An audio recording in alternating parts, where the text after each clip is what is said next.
Dari jantung kerajaan Majapahit hingga denyut pabrik gula. Inilah Wuluh. Di jantung kerajaan Majapahit, abad ke-14. Kisah kita dimulai di sebuah bentangan tanah subur yang dialiri berkah Sungai Brantas, cikal bakal Desa Wuluh. Sebagai bagian dari Wanua atau desa kuno, wilayah ini adalah jantung agraris kerajaan Majapahit, lumbung padi yang menyetor upeti untuk menopang kemegahan istana.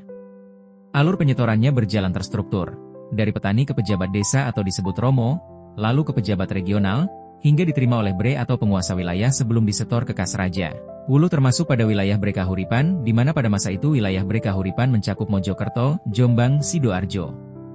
Namun belum diketahui pasti siapa-siapa saja yang menjabat menjadi Bre Kahuripan. Salah satu contohnya, Ratu Tribhuwana Tunggadei, Ibunda Raja Hayam Wuruk sebelum ia naik tahta. Senjakala Majapahit dan fajar para sultan, abad ke-16. Menurut babat Tanah Jawa, kemegahan Majapahit memudar. Seiring runtuhnya kerajaan oleh serangan Kesultanan Demak, era Kesultanan Islam dimulai, ditandai dengan dibangunnya masjid-masjid berarsitektur khas Jawa dan peran sentral para wali dalam membentuk tatanan masyarakat yang baru. Setelah era Kesultanan, datanglah kekuatan dari seberang lautan, pemerintah kolonial Hindia Belanda di abad ke-18. Mereka menciptakan sistem administrasi ganda, Binnenlandsbestuur atau pemerintahan Eropa oleh residen yang berada di puncak, dan Inlandsbestuur atau Pangrepraja, pemerintahan pribumi, sebagai bawahannya, yang terdiri dari bupati, wedana, asisten wedana atau camat, hingga kepala desa. Aroma gula dan pabrik gempol krep, abad ke-19. Dengan struktur pemerintahan yang sudah mapan, Belanda dengan mudah menjalankan kultur stelsel atau tanam paksa, yang membebani petani dengan kewajiban tanam paksa hingga 75%. Di seberang Sungai Brantas, pabrik gula gempol krep pun didirikan pada tahun 1848.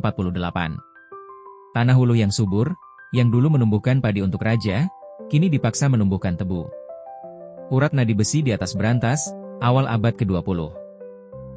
Untuk efisiensi, jembatan pagar Luyung dibangun, sekitar tahun 1874-1938, sebagai jalur lori pengangkut tebu.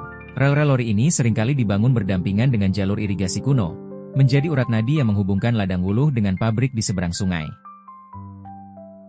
Di tengah derasnya arus industri gula, atas prakarsa para tokoh masyarakat seperti Bapak Poncomat, Bapak Begung, dan Bapak Bandem, dusun-dusun yang terpencar yaitu Babadan, Wuluh, Bahudan disatukan.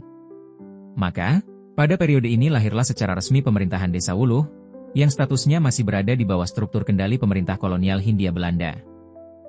Hari ini, zaman telah kembali berubah. Namun, gema dari masa lalu itu tidak pernah benar-benar lenyap.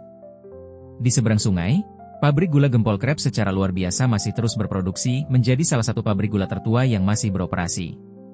Derit roda besi lori memang telah lama sunyi, digantikan oleh deru mesin truk-truk modern yang kini mengangkut tebu dari ladang. Jembatan pagar Luyung pun telah bertransformasi. Lah bukan lagi urat nadi industri, melainkan menjadi jalur penyeberangan vital bagi warga sekitar, saksi bisu yang kokoh dari berbagai zaman yang telah dilaluinya. Desa Wuluh yang kita kenal sekarang adalah sebuah mozaik sejarah yang utuh. Fondasinya adalah tanah subur Majapahit, rangkanya dibentuk oleh birokrasi kolonial dan industri gula, dan jiwanya dilahirkan dari kesepakatan para tokoh pendirinya, yang terus berjuang membentuk identitasnya hingga kemerdekaan tiba dan terus berlanjut hingga hari ini.